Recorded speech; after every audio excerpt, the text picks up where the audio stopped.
بسم اللہ الرحمن الرحیم نحمدہ ونصلی علی رسولہ الکریم اما بعد اعوذ باللہ من الشیطان الرجیم بسم اللہ الرحمن الرحیم ان اللہ یأمر بالعدل والاحسان وایتاء ذی القربى وینہی عن الفحشاء والمنکر والبغی صدق اللہ العظیم۔ مظلوم کی حمایت، مظلوم کے ساتھ مدد اور تعاون، ظلم کے خلاف آواز اٹھانا، ظلم سے بغاوت اور اس کا اعلان۔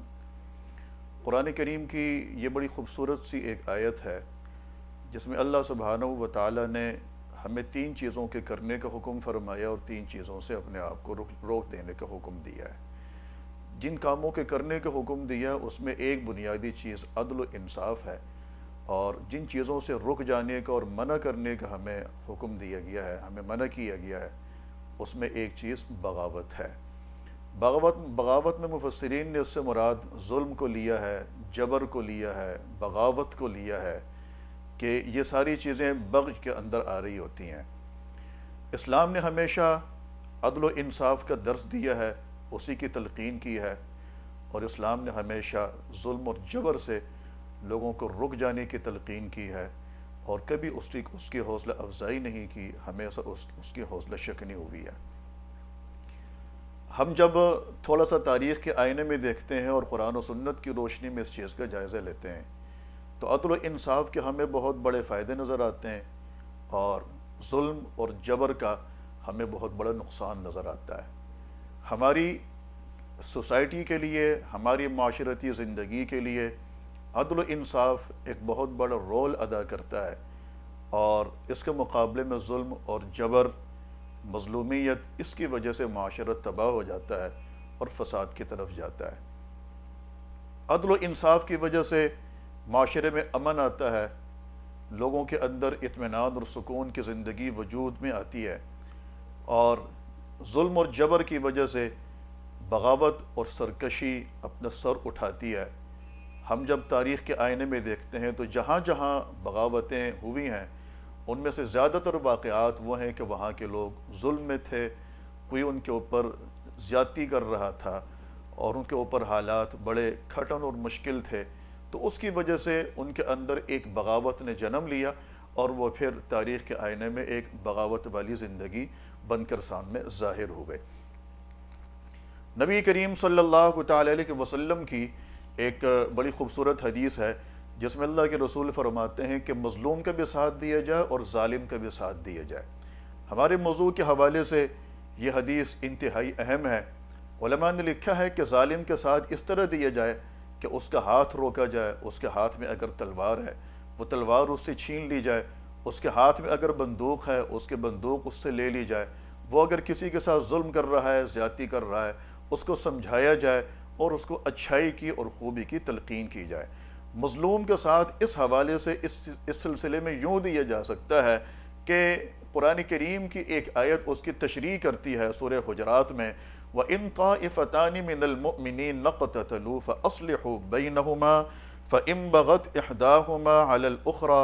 فَقَاتِلُوا الَّتِي تَبْغِي حَتَّى تَفِيءَ إِلَىٰ أَمْرِ اللَّهِ۔ اللہ سبحانہ و تعالیٰ فرماتے ہیں کہ جہاں دیکھو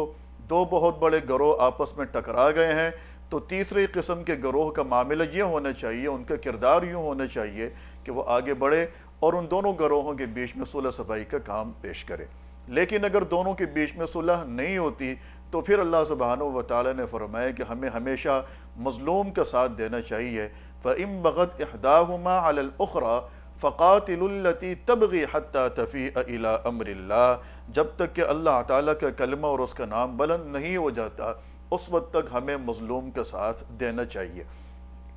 اللہ سبحانہ و تعالیٰ نے اور نبی کریم صلی اللہ تعالیٰ علیہ وسلم نے ہمیشہ اسی بات کی تلقین فرمائی ہے کہ ظالم کا ہاتھ روکا جائے اور مظلوم کا ساتھ دیا جائے۔ اب جب مظلوم کا ساتھ دینے کا معاملہ آتا ہے تو تاریخ کے اوراق میں بہت ہی زیادہ اس کے واقعات مشہور ہیں۔ ہمارے اکابرین نے، ہمارے بڑوں نے